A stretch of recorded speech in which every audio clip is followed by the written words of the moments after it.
Hey there, zookeepers! Here's how to select multiple objects in Planet Zoo. In case you didn't know, you can select multiple objects at once in Planet Zoo. This is especially useful if you've been manually selecting and editing objects one by one.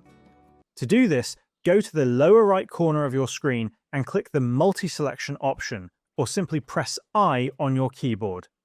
This will open a small menu containing several multi-selection tools. By default, the regular multi-selection tool will be active. You can now click and drag your mouse over the objects you want to select. Once selected, you can move, copy, delete, or modify multiple objects at the same time. You can also select specific objects individually by holding Control and clicking on the objects you want to add to your selection. If you've accidentally selected something you don't want, simply hold Control and click on that object again to remove it from your selection.